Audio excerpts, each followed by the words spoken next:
Eh bien, Donald Trump, sans attendre la fin de son propre délai de 10 jours pour Poutine, a commencé à porter les premiers coups aux partenaires commerciaux de la Russie. En particulier, aujourd'hui, le président des États-Unis d'Amérique, Donald Trump, a annoncé l'introduction de droits de douane de 25% sur les marchandises importées d'Inde. Mais ce n'est que le début. Selon Trump, à partir du 1er août, l'Inde sera également confrontée à des mesures punitives supplémentaires si elle ne parvient pas à renoncer au pétrole russe et, de façon inattendue, aux armes russes. De plus, le ministre américain des Finances, Scott Bessent, a déclaré que la Chine ferait tout de même face à des droits de douane de 100%, car Pékin a décidé de ne pas renoncer au pétrole russe. De plus, des rumeurs circulent déjà sur de possibles droits de douane visant aussi la Turquie, qui achète du pétrole russe. Soudainement, une nouvelle totalement inattendue surgit. Le président du Kazakhstan s'est adressé au président de la Turquie pour lui demander de l'aider à exporter du pétrole en contournant la Russie, et Erdogan est prêt à augmenter les achats de pétrole kazakh à la place du pétrole russe. Mais en Russie, ils continuent obstinément à crier qu'ils ont une sorte d'immunité contre les sanctions. Je rappelle que Poutine a déjà déclaré plusieurs fois qu'une condition pour mettre fin à la guerre en Ukraine serait la levée complète des sanctions contre la Russie, qui, selon lui, profitent aux Russes. Je suis Alexei Petchi. Nous sommes le 30 juillet, passons à l'ordre du jour. Mais avant de commencer, je vous demande de vous abonner à cette chaîne, de mettre un like, d'écrire n'importe quel commentaire et surtout de vous abonner à ma chaîne Telegram Petchi News. Le lien est dans la description de la vidéo. Alors, le président des États-Unis a commencé à agir, sans même attendre la fin de son propre délai de 10 jours donné au dictateur Poutine, pendant lequel il devait au moins entamer des négociations pour mettre fin à la guerre en Ukraine. Trump intensifie la pression sur l'Inde, remettant en question les perspectives d'un accord avec un partenaire commercial clé des États-Unis, ou au compte aux États-Unis, à seulement quelques jours de l'expiration de son tarif douanier. Aujourd'hui, Trump a vivement critiqué dans 2 publications sur les réseaux sociaux les barrières commerciales de l'Inde et a directement souligné la dépendance persistante de ce pays à l'égard des achats de pétrole et d'équipements militaires russes. De plus, c'est la première fois que Trump évoque les armes russes que l'Inde continue d'acheter, ce qui est devenu un signal très inquiétant pour l'Inde. Trump a renforcé sa menace d'imposer 25% de droits de douane sur toutes les importations indiennes et a menacé de sanctions supplémentaires en réponse à l'achat par l'Inde de ressources énergétiques russes. Voici la citation de Trump. Rappelez-vous, même si l'Inde est notre amie, nous avons fait relativement peu d'affaires avec elle pendant de nombreuses années. Parce que leurs droits de douane sont trop élevés, parmi les plus élevés au monde, et ils ont les barrières commerciales non tarifaires les plus strictes et les plus détestables de tous les pays.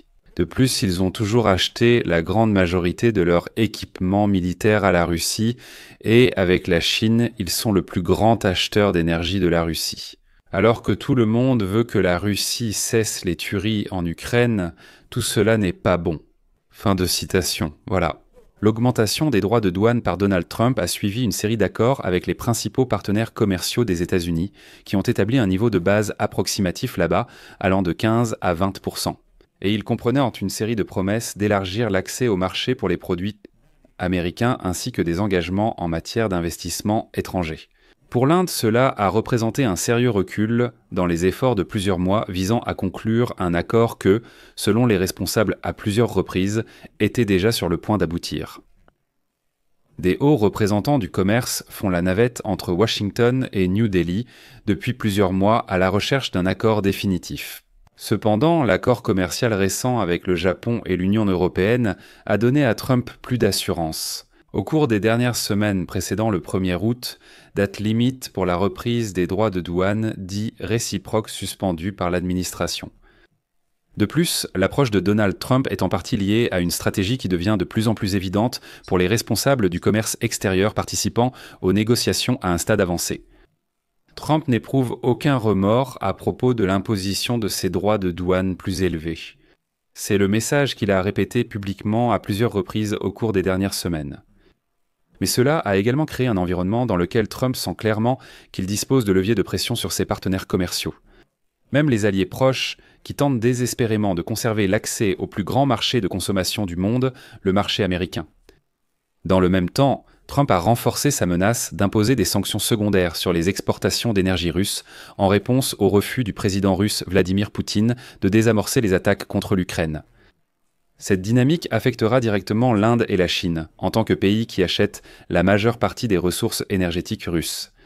Ainsi, les importations de pétrole de l'Inde en provenance de Russie ont considérablement augmenté cette année, la Russie restant le principal fournisseur de pétrole du pays le plus peuplé du monde. La Russie représente environ 38% du volume total des livraisons vers l'Inde, suivi par l'Irak, l'Arabie saoudite et les Émirats arabes unis. Autrement dit, la situation est désormais la suivante pour l'Inde. Trump impose un tarif général de 25% à partir du 1er août. Plus tard, lorsque la date limite pour mettre fin à la guerre en Ukraine expire, à savoir le 8 août. Trump portera le tarif pour l'Inde à 100% tant qu'elle ne renoncera pas au pétrole russe et maintenant aussi aux armes russes. Si l'Inde satisfait à ces deux exigences, le tarif reviendra à 25% ou moins. De plus, lors des négociations à Stockholm, les Chinois ont déclaré à la délégation américaine qu'ils n'étaient pas prêts à renoncer au pétrole russe. C'est pourquoi le ministre américain des Finances, Scott Bessent, a déclaré que Pékin devait se préparer à des droits de douane de 100%, jusqu'à ce qu'il change d'avis ou qu'il persuade le dictateur Poutine de mettre fin à la guerre contre l'Ukraine. Il est intéressant de noter qu'une taxe de 100% pourrait également toucher la Turquie, qui achète aussi du pétrole russe, même si elle a aidé l'Ukraine avec des armes au début de la guerre à grande échelle. Et soudain, le président du Kazakhstan s'adresse à Erdogan avec une proposition intéressante.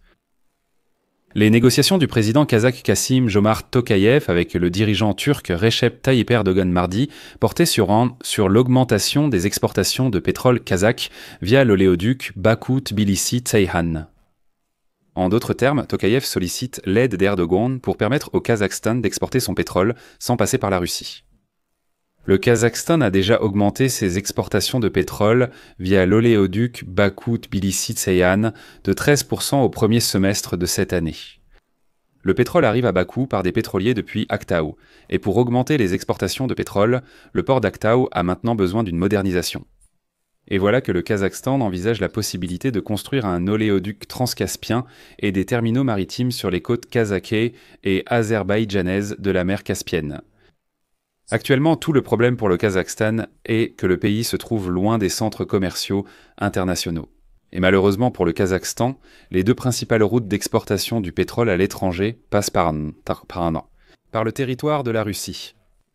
Il s'agit du consortium du pipeline de la Caspienne et de l'oléoduc Atiraou-Samara, qui mènent au port de la mer Noire et de la mer Baltique. Et maintenant, Tokayev propose à Erdogan de participer à un contournement complet de la Russie pour l'exportation du pétrole kazakh. Il est donc crucial de suivre de près ce dossier pour connaître son issue. Mais ce sera encore un coup sensible porté aux ambitions du Kremlin. En général, il semble que Trump soit en train de mettre la pression et dise qu'il n'a pas l'intention de reculer.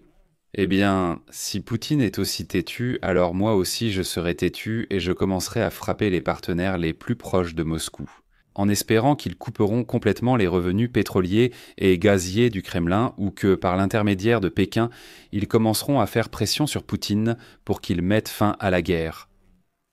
Je mets ici des points de suspension. Donnez votre avis et vos conclusions dans les commentaires sous cette vidéo, abonnez-vous à la chaîne, activez la cloche et n'oubliez pas de mettre un like. C'est fini pour aujourd'hui, portez-vous bien, à bientôt.